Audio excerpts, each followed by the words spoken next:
Praise the Lord everyone. मैं हूं pastor अभिनव और आज का टॉपिक है कि हम प्रार्थना कैसे करें और हमें किन बातों को लेकर प्रार्थना करनी चाहिए।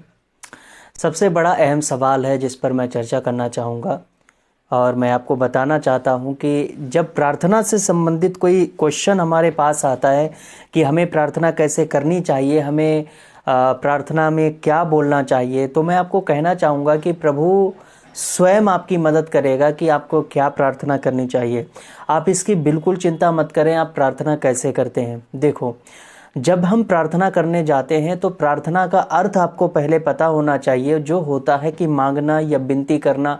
अब विनती करने का कोई नियम कानून नहीं होता है कि हमको विनती इसी तरह से करना चाहिए, हमें नियम बनाकर करना चाहिए, हमें कानून बना के करना चाहिए। विनती तो विनती होती है और वो हम जो भी, अगर ज़ोर ज़ोर से कोई बंदा चिल्लाता है कि हाय प्रभु दया कर, हाय प्रभु मुझ पर दया कर, हाय मेरे पिता, हाय मेरे परमेश्वर, ऐसे करके कोई भी अगर दुहाई देता है तो सीधी सी जाहिर सी बात है कि वो उससे प्रार्थना कर रहा है, वो कुछ मांग रहा है, वो हाय हाय कर रहा है, वो कुछ मांग रहा है, वो कुछ पाना चाहता है। तो वो क्या है? एक प्रार्थना है।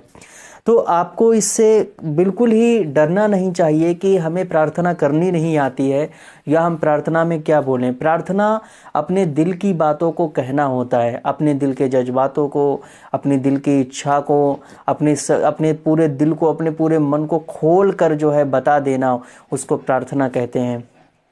कई लोग हमसे क्वेश्चन करते हैं कि मुझे प्रार्थना करना क्यों आवश्यक है। मैं आपको एक बात बताऊं, कई लोगों ने ये महसूस किया होगा कि उनको नींद नहीं आती है, और नींद एक नहीं आना एक सबसे बड़ी प्रॉब्लम होती है कि हमारा शरीर जो है धीरे धीरे बीमार होने लगता है। जब नींद नहीं आएगी तो शरीर बीमार होगा, थकान महसूस होगी और बहुत ही ज़्यादा उस पर स्ट्रेस होगा, और हो सकता है कि वो माइंड से डिस्ट्रैक्ट होने लगे और किसी भी काम में उसका मन ना लगे।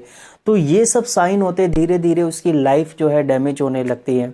प्रार्थना ना करना, देखो, जब भी कोई भी व्यक्ति अगर किन्हीं शब्दों को लिख लेता है, जैसे कि कोई उसके मन में बहुत सारे सवाल आते हैं, बहुत सारे क्वेश्चन आते हैं, मन में चलते रहते हैं, बहुत से उसके मन के अंदर व्यथा होती है, अगर वो उनको डायरी पर लिख लेता है या किसी पर भी नोट आउट कर लेता है और उसके बाद उसको थोड़ा सा रिलैक्स महसूस होता है, और ये स्टडी बताती है कि उसको फिर अच्छी नींद आ जाती है। और हालांकि मैंने भी ऐसा किया है कि मैं उनको लिख लेता हूँ और उसके बाद मैं बिल्कुल एकदम रिलैक्स महसूस करता हूँ कि जो मेरे अंदर की बातें थी, जो मेरे अंदर के जज्बात थे, वो मैंने लिख लिए, मैंने डायरी पर नोट कर लिए। तो इससे ही मैंने समझा है कि प्रार्थना अगर हम नहीं करते हैं तो मेन बात क्या है कि जैसे मैंने डायरी पर लिख कर रखा, तो डायरी पर लिखने से हमें कोई फ़ायदा नहीं मिला। हमें कुछ पल के लिए टेम्परेरी जो है सुकून मिल सकता है, डायरी पर नोट आउट करके या कहीं पर लिखकर हमें थोड़ी देर के लिए तो आराम मिल सकता है, लेकिन मेरे प्रियो, उससे आप हमेशा के लिए मुक्ति नहीं पा सकते। तो क्यों ना, देखो, मेन क्या है कि हमें अपने हृदय की बातों को बोलना होता है, और जब तक हम उसको लिख ना ले तब तक हमें अच्छा नहीं लगेगा, हमें अच्छा महसूस नहीं होगा। तो उससे अच्छा ये है कि उन कागज के पन्नों पर सिर्फ लिखा रहने से अच्छा है कि हम परमेश्वर के पास जाएं और वही सारी बातें जो आप लिखना चाहते हैं वो परमेश्वर से कह दें, वो परमेश्वर को बता दें। वही सारी चीज़ें जो आप महसूस करते हैं, जो आप एक अपनी डायरी पर लिखना चाहते हैं, जो बातें आप कहना चाहते हैं कि आज मैं पूरा दिन ऐसा हुआ और मेरे साथ ये घटना घटी है, और आज आज मुझे मेरे साथ ऐसा ऐसा हुआ है, जो भी हम बताते हैं ओपन करके, जो हम खुलकर बोलते हैं, मेरे प्रियो, वही प्रार्थना है। वही परमेश्वर के पास बैठकर आप अपना समय गुजार सकते हैं। उन्हीं शब्दों के द्वारा जो आप डायरी पर लिखना चाहते हैं, जो आप करना चाहते हैं, उनको परमेश्वर के पास बैठकर आप करना है। आपको वो सारी बातें परमेश्वर से बोल दो, वो सब कुछ, और वो गुप्त में आपकी प्रार्थना को सुनता है।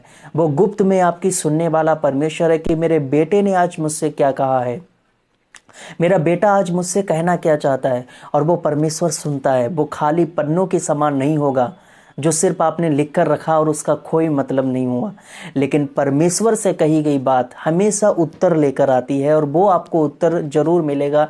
3 दिन में मिले, 3 हफ्तों में मिले, 3 महीनों में मिले या 3 सालों में मिले, लेकिन उत्तर आपका 100% एक एक प्रेयर का आता है। परमेश्वर बहरा नहीं है कि वो आपकी प्रार्थना को सुने ना। मेरे प्रियो, परमेश्वर बहरा नहीं है, वो आपकी प्रार्थना को सुनता है। वो आपकी एक एक प्रार्थना को सुनता है, ध्यान लगाकर, कान लगाकर सुनता है, और उसका उत्तर भी मिलता है। कुछ 3 दिन के लिए आ जाता है, 3 दिन में, कुछ 3 महीने में, 3 हफ्ते में, लेकिन उसका उत्तर जरूर आता है, जो भी हमने परमेश्वर से कहा। तो मेरे प्रियो, सबसे अच्छा यही है कि हम प्रेयर कैसे करें। तो सीधी सी बात है, अपने दिल की जज्बातों को, अपने दिल की बातों को, जो आप कहना चाहते हैं, अपने प्रिय से आप जैसे शेयर करते हैं, वैसा आप परमेश्वर से बात करेंगे और परमेश्वर सुनेगा, और आपको अच्छा सुकून और नींद आएगी। और जब आपको नींद आने लगेगी तो प्रार्थना हो गई, एक तो आपने क्यों परमेश्वर से बातें की, परमेश्वर को आपने बता दिया, और आपकी अब प्रार्थना भी वही हो गई, प्रार्थना हो गई, प्रभु को धन्यवाद दे दिया, प्रभु से आशा मांग ली कि प्रभु मुझे आशा है कि तू मेरी प्रार्थना को उत्तर देगा। अब आपको अच्छा लग रहा है, और आप जब सोने के लिए आएंगे तो आपको गहरी नींद आती है, और गहरी नींद आती है तो सुबह आप ताज़ा होकर उठेंगे, फ्रेश होकर उठेंगे और अपने काम पर जाएंगे। धीरे धीरे आपका स्वास्थ्य अच्छा होने लगता है, आपके काम में मन लगने लगता है, क्योंकि अब आपके पास कोई भी एक सवालों का बवंडर नहीं है, क्योंकि आपने परमेश्वर से उन सारी सवालों का जिक्र किया है। जो लोग जिक्र नहीं करते हैं उनके साथ ये हमेशा एक डिप्रेशन की आत्मा लग जाती है, और वो उसको जीने नहीं देती है, और उसकी लाइफ को जैसे कहते हैं बिल्कुल बर्बाद करके रख देता है, क्योंकि वो चाहता है ये कि वो डिप्रेशन में आए और धीरे धीरे अपनी ज़िंदगी को ख़त्म कर ले प्रार्थना न करने से। तो इसीलिए प्रार्थना मेरे प्रियो बहुत ज़रूरी है। प्रार्थना हम करें तो वो इतनी इम्पोर्टेंट है कि हम खाना तो भूल सकते हैं, लेकिन हम प्रार्थना करना नहीं भूल सकते, क्योंकि अगर आपने प्रार्थना नहीं की, उस दिन जो दिन आपने पूरा बिताया है, आपने समाज में बिताया, अपने सांसारिकता में बिताया, आपने अपने जॉब में बिताया, अपने जहाँ भी वो दिन बिताया, तो आपका दिन कैसा बीता है, वो जब तक आप परमेश्वर से बोलेंगे नहीं जाकर, तो आप चैन की नींद नहीं ले सकते हैं। आपको तमाम बुरे स्वप्न आएंगे, और वो तमाम बुरे स्वप्न आपको फिर हकीकत होते नजर आएंगे। धीरे धीरे आपकी लाइफ को जो है डैमेज करने लगता है। तो वो सारी चीज़ें, तो इसीलिए प्रार्थना अगर आप रोजाना प्रभु को बता देते, उस दिन की सारी बातों को प्रभु को बता देते हैं, तो मेरे प्रियो आपको लाइफ में कभी भी कोई प्रॉब्लम नहीं होगी, कभी भी डिप्रेशन का आत्मा आपके जीवन में काम नहीं करेगा। ये कर देखें, प्रभु आपको ब्लेस करे बहुत है इससे।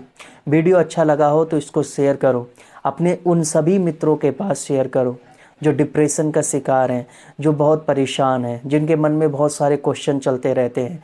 उनको कहो, शेयर करो इस वीडियो को, और बताओ कि प्रार्थना करो। प्रार्थना बहुत इंपॉर्टेंट है।